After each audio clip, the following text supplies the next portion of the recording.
నమస్తే, నేను మీ Ashok Kumar. Welcome to our channel. Ambati రాంబాబుకి ఈ కూటమి పార్టీలు ఖచ్చితంగా రుణపడి ఉన్నాయి అని చెప్పి నేను స్పష్టంగా చెప్పదలుచుకున్నా. ఎందుకు రాని కారణం వెతికి చూస్తే మొన్నటి రోజున ఎన్నడూ లేని విధంగా, రాష్ట్ర చరిత్రలో ఎన్నడూ లేని విధంగా ఒక పార్టీకి సంబంధించిన ఒక కుల నేతలందరూ ఒక గొడుగు కిందకు వచ్చి చర్చోపచర్చలు చేశారనమాట. అది పార్టీ మీటింగా, కుల సంఘాల మీటింగ్ అనేది ఎవరికి అర్థం కాల. అయితే ఆ మీటింగ్ యొక్క మెయిన్ ఎజెండా ఏంటంటే అటు పవన్ కళ్యాణ్ గారిని, ఇటు నారా చంద్రబాబు నాయుడు గారిని దూరం చేసేయాలనేది ఒక ఫ్యాక్టరు. లేని పక్షంలో పూర్తి స్థాయిలో కాపుల్ని పవన్ కళ్యాణ్ గారికి దూరం చేయాలా అనేది రెండో లాజిక్. ఇక్కడ పవన్ కళ్యాణ్ గారిని కాపుల నుంచి దూరం చేయడానికి వాళ్ళు అంటున్నటువంటి మాట ఏంటంటే, ప్రతిసారి కాపు కులంకు నువ్వేం చేసావు, నువ్వు అసలు కాపు నాయకుడివి కదా, నువ్వు రాష్ట్ర నాయకుడివి ఎట్టవుతావు, ముందు నీ కులానికి ఏదో చూడరాదా అని చెప్పి వీళ్ళు అడుగుతూనే ఉన్నారు. అటు సిబిఎన్ గారు, అటు జగన్మోహన్ రెడ్డి గారు, ఆ అవతల పోతే తెలంగాణలో రేవంత్ రెడ్డి గారు, కేసీఆర్ గారు, వీళ్ళేమన్నా ఒక కులానికి స్టిక్ అయినారా అని నేను ఖచ్చితంగా క్వశ్చన్ అడుగుతున్నా. పవన్ కళ్యాణ్ గారి విషయం వరకు వచ్చినప్పుడు జగన్మోహన్ రెడ్డి గారు ప్రతిసారి కుట్రలు కుతంత్రాలు పనుతున్నారో పవన్ కళ్యాణ్ గారిని ఖచ్చితంగా రాజకీయంగా ఎదగనివ్వకుండా చేయాలా. ఆ మధ్య కూడా జగన్మోహన్ రెడ్డి గారు అన్నారు కదా ఒక మాట, కార్పొరేటర్కి ఎక్కువ అంట, ఎమ్మెల్యేకి తక్కువ అంట, లైఫ్లో ఒక్కసారి ఎమ్మెల్యే అయినాడని చెప్పి. ఇంత ద్వేషం ఉన్నటువంటి జగన్మోహన్ రెడ్డి గారి మాటల్ని ఈ యొక్క కాపు నాయకులు ఏదైతే మరీ ముఖ్యంగా వైసీపీలో ఉన్నటువంటి వాళ్ళు ఆ ఎజెండాను ముందుకు తీసుకెళ్ళడం అనేది నిజంగా శోచనీయం.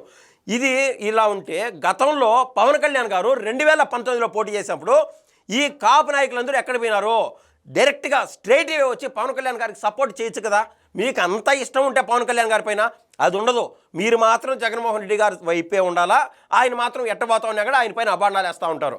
ఇందులో భాగంగా నేను ఇందాక చెప్పినట్టు ఈ కూటమి పార్టీలు ఖచ్చితంగా అమ్మటికి రుణపడి ఉన్నాయి. ఎందుకురా అంటే ఈ యొక్క ఏదైతే మీటింగ్ జరిగిన తర్వాత అమ్మటి చేసినటువంటి ట్వీట్ మూలన రాష్ట్ర వ్యాప్తంగా ఒక చర్చ అయితే జరుగుతుంది.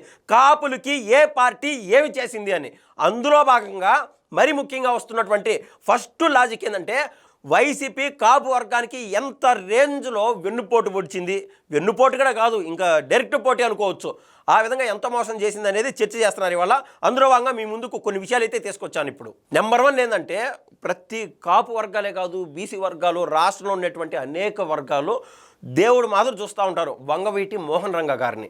ఆయన చంపిన కేసులో ఎవరిపైన కేసు పడింది అనేది మనందరికీ తెలుసు. అప్పట్లో దేవినేని అవినాష్ వాళ్ళ నాయన దేవినేని నెహ్రూ పైన కేసు పడింది. అయితే ఇదే దేవినేని అవినాష్ని తీసుకుపోయి జగన్మోహన్ రెడ్డి గారు ఆయన పార్టీలో చేర్చుకున్నారు. అది బాగా తెలుసు. అంతకు మునుపు వంగవీటి మోహన్ రంగ గారి బిడ్డ వంగవీటి రాధా గారు అదే పార్టీలో ఉన్నప్పుడు, వైసీపీలో ఉన్నప్పుడు ఎన్ని అవమానాలు చేశారు.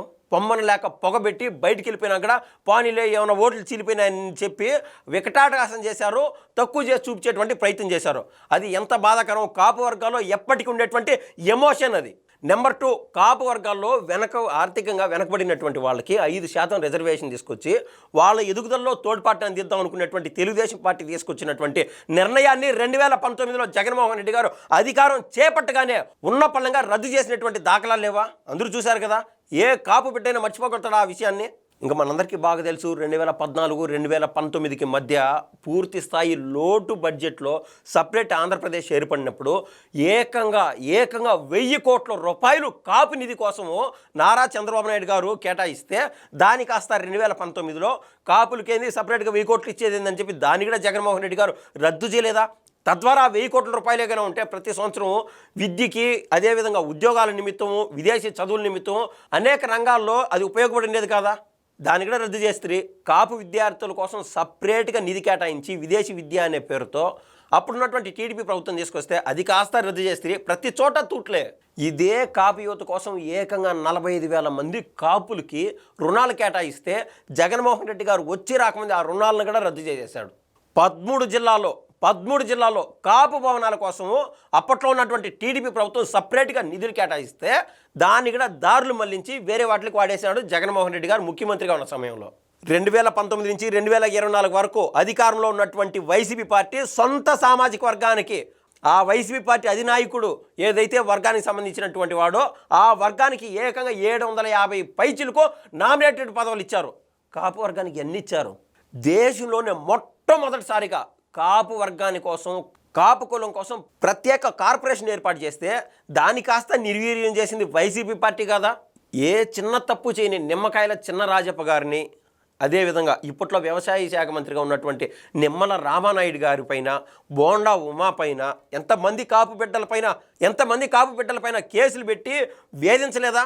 అందరికీ బాగా గుర్తు. అప్పట్లో మాచర్ల నియోజకవర్గానికి పోయి మీరు ధైర్యంగా నామినేషన్లు అండి, గెలిపోవటంలో దైవాధీనము, మేమున్నాం మీకు తోడుగా అని చెప్పి అక్కడ ఉన్నటువంటి ఓటర్లకు భరోసా ఇవ్వడానికి పోతే కాపు బిడ్డల్ని చంపడానికి ప్రయత్నం చేయలేదు ఆ రోజున. బోండా ఉమా పైన, బొద్ద వెంకన్న పైన ఇంత లావు పెద్ద పెద్ద ఇనుపరాట్లు తీసుకొని కొట్టలేదు ఆ రోజు. కారు అద్దాల పగలనాటి మనకు గుర్తులేవా? ఎన్ని మర్చిపోయినారా రాష్ట్ర ప్రజలు? కాపు రిజర్వేషన్ల కోసం చేస్తున్నటువంటి ఉద్యమ సమయంలో అప్పట్లో రత్నాచల్ ఎక్స్ప్రెస్ని వైసీపీ నాయకులందరూ కలిసి తగలబెట్టేసి ఏం చేశారు? ఆటోమేటిక్గా కాపులకి చెడ్డ పేరు తీసుకొచ్చి ఆ కాపుల యొక్క ఏదైతే ఆ పోరాట పటిమని చిన్నబుచ్చేటువంటి ప్రయత్నం చేశారు. కాపు సంక్షేమానికి కేవలం 354 కోట్ల రూపాయలు కేటాయిస్తే దాని కాస్త 4700 కోట్ల రూపాయలు ఇచ్చినామని చెప్పి మీరు ఊకతంపుడు ఉపన్యాసాలు, ఫేక్ ప్రచారాలు చేసుకోలేదా? ఆ లెక్కన నిజాయితీగా ఎవరు ఎంత చేశారు అని బేరీ చేసి చూస్తే టీడీపీ ప్రభుత్వం ఏకంగా 10,000 కోట్ల పైచీలకు కాపుల కోసం కేటాయించినటువంటి మాట వాస్తవం కాదా? రైతు భరోసాని కాపు కులాలకు అందకుండా రైతుల్లో కూడా కులాల వారీగా విభజించి కాపులకి తక్కువ స్థాయిలో రైతు భరోసా వచ్చేటువంటి తీరుతెన్నులు చేసినటువంటి ప్రభుత్వం మీరుది కాదా? కాపు కార్పొరేషన్ కోసం 5 ఏళ్లలో ఏకంగా 10,000 కోట్ల పైచిలికిస్తాను, ₹1 కూడా తగ్గకుండా చూస్తానని చెప్పిన జగన్మోహన్ రెడ్డి గారు ఏ ₹1 కేటాయించారా? గోదావరి జిల్లాలో కాపుల్ని అనేక రకాలుగా హింసించి దౌర్జన్యాలకు పాల్పడుతూ వాళ్ళని అరెస్ట్ చేసినటువంటి దాఖలాలు ఎవరైనా మర్చిపోయినారా? కాపులకి ఆర్థికంగా, రాజకీయంగా, సామాజికంగా అత్యంత గౌరవం, విలువలు ఇచ్చినటువంటి టీడీపీ పార్టీ మనందరికీ బాగా తెలుసు. 1999 నుంచి 2004 మధ్య ఒకేసారి 5 మంది లోక్సభ ఎంపీలని, 5 మంది రాజ్యసభ ఎంపీలని కేవలం కాపు వర్గానికి టీడీపీ ప్రభుత్వం కేటాయించినటువంటి మాట వాస్తవం కాదంటారా? సో ఇవన్నీ బేరీ చేసి చూస్తే మనకైతే స్పష్టంగా అర్థమవుతోంది కాపు కులానికి వైసీపీ పార్టీ ఎంత చేసింది, టీడీపీ పార్టీ ఎంత చేసింది అనేది. So the logic is Ambati రాంబాబుకి టీడీపీ పార్టీ, జనసేన పార్టీ, అదేవిధంగా బీజేపీ పార్టీ రుణపడి ఉన్నాయి. ఎందుకంటే ఈ చర్చకి తావునిచ్చింది కేవలం అంబటి రాంబాబు మాత్రమే కాబట్టి.